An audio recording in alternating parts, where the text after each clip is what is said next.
Over the decades, I've gone deeper and deeper and deeper in the rabbit hole. And the deeper you go, the simpler it gets. Because higher up the rabbit hole, everything's moving, organizations, people, networks, and then you go a bit lower. And you move into the wider perspective of it all. What's behind all this manipulation? What's behind, even more, what is this place? Who are we? Where are we? Why are we here? And you keep going deeper, and you come into the non-human element of it all and what have you. But then you hit the point where it all comes out of, and it's real simple. Perception comes from your state of consciousness, and perception becomes behavior, and collective behavior is what we call human society. So if you follow back from human society, all the stuff that goes on, you go through perception, or you go through behavior, you go through perception, and then you go through to consciousness. So what is driving people is their state of consciousness.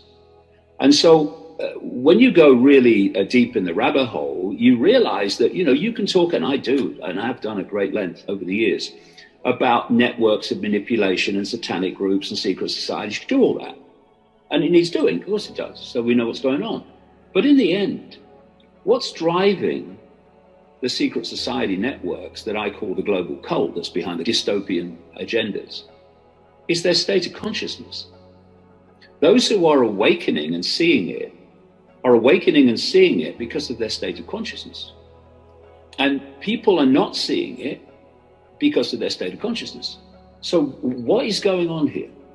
So when I started to realize that in the early 90s that this global network existed and what its game was, I started to ask the question, when did it start? And you comfortably go back into the ancient world. You go back into ancient Egypt, into ancient Babylon and Sumer and so on. And you see people coming in and going out, being born and then dying, being born and dying, well, the body dying anyway. They play a part in advancing this agenda and expanding it to its global state now. Then they pass on. And then other people come in, the next generation does it. And I looked at it and I thought there has to be a organizational force that's spanning this period of in, out, individual contributions to advancing this agenda. And then I started to look around the different cultures and the different religions, looking for a common theme for what this force might be. And you start to realize that actually, although they use different names, that they're describing the same force over and over again in all these different areas. So the Christians talk about Satan and the devil and demons. The Gnostics, who were not Christians in that sense, they talked about a negative force called Yaldabaoth and archons, which were the Christian demons. Then you look at the other different cultures, like the jinn of Islamic belief. I was in a taxi being driven by a Muslim taxi driver from New York once, and he asked me, he said, "What do you do?" I said, "Well, we start talking." And I started talking about these Gnostic archons and what the Gnostics said they were all about. And he said to me, "Well, that sounds like the jinn. That's just like the jinn." Yeah, because you see this theme. The different names throw people, but it's the same theme. And I've just got a book out called Perceptions of a Renegade Mind. And the last chapter is called Escaping Wetiko. And it's called that because I then come across the name the Native Americans use, or at least the Cree tribal group use, for this same force. And they call it Wetiko. And basically what all these things are describing, all these different belief systems are describing, is a state of consciousness, a very inverted, chaotic, what we would call evil consciousness. But my definition of evil is the absence of love. Once love's gone, evil remains, but bring in love, evil's gone. And when I looked at how the Creed described wichtige, it was the archons, it was Yaldabaoth, it was all these things. It's a state of consciousness that's in a very low vibrational frequency state, very chaotic, very inverted. That's why expressions of it, like Satanism and what have you, they use inverted symbols, for instance. Satanists invert the pentagram, they invert the cross. Mm-hmm. Inverting the cross is not to do with Christianity. The cross is an ancient symbol. They just invert everything. It's like the Nazis turned the swastika around to represent the negative force. So this wichtige is a state of consciousness, which at its most extreme is what brought psychopathy into the world. Psychopaths, they have a list of traits. It's called the Hare test, named after the guy that developed the list. A list of traits which, if you have enough of them, you are officially designated a psychopath. Now, it's psychopaths, super psychopaths actually, that are driving the hoax and are driving the dystopia and the fascism globally. And the major traits of psychopaths is, number one, lack of empathy. The inability to put yourself in the experience of others you're affecting. Empathy is the fail-safe mechanism of human behavior. If you don't have empathy, there are no limits. There's no fail-safe mechanism to kick in. I can't do this to this person because I can empathize with how it must make them feel. No limits. So you're looking at your Bill Gateses, your Klaus Schwabs at the World Economic Forum, you're looking at Anthony Fauci, you're looking at some desperately wichtige people in Britain who are driving the whole hoax here. And you're looking at wichtige. They are expressions of this wichtige. Satanism is expressions of this wichtige at its most extreme. Lack of compassion is another major trait of psychopaths. And so you hear over and over again, when you're explaining what's going on, you hear, they would never do that. No, you would never do that. They would do it and get off on it.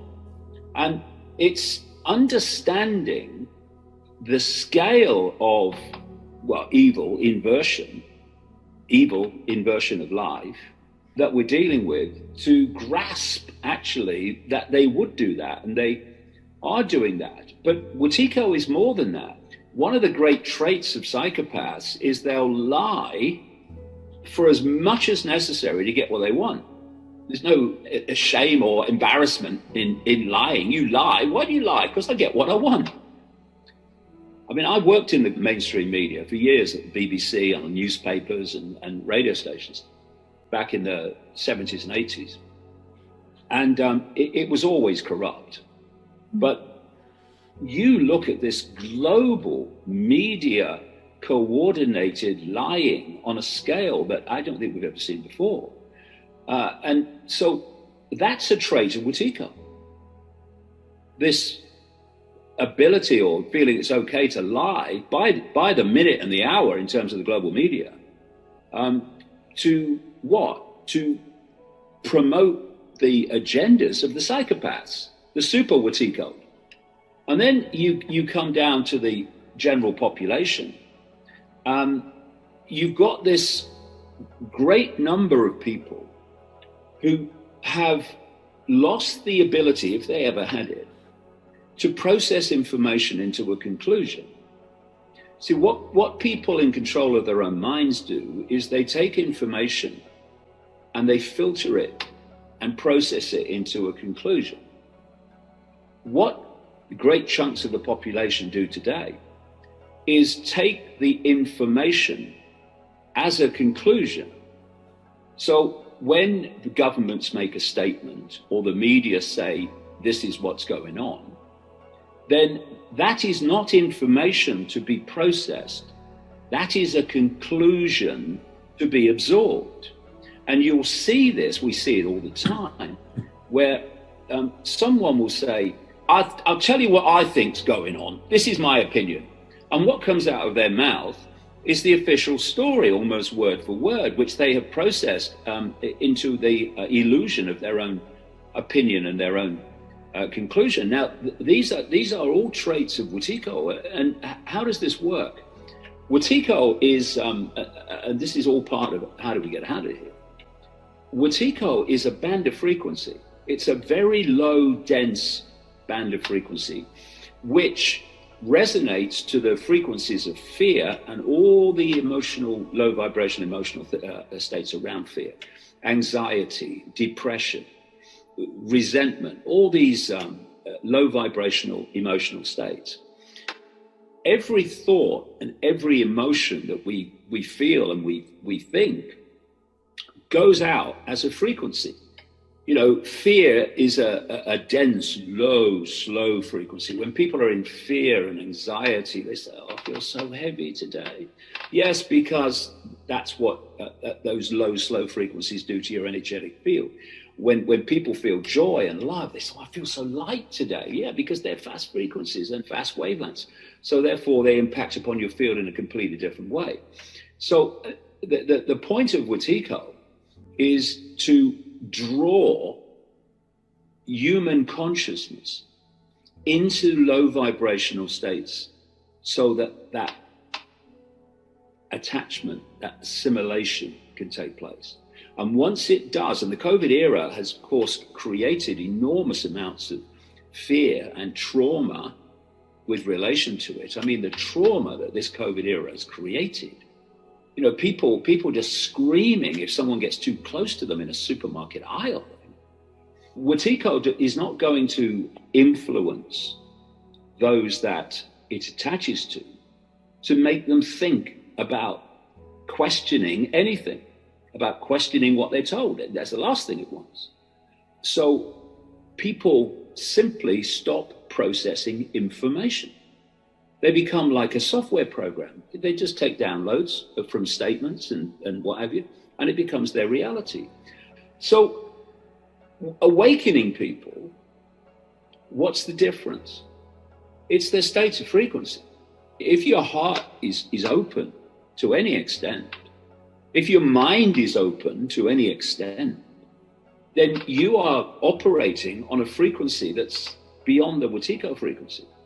And what we're seeing is this incredibly blatant, it's always been there, but now more blatant than ever, this division between what I would call the Wetiko and those that are awakening to beyond its frequency band, its frequency layer.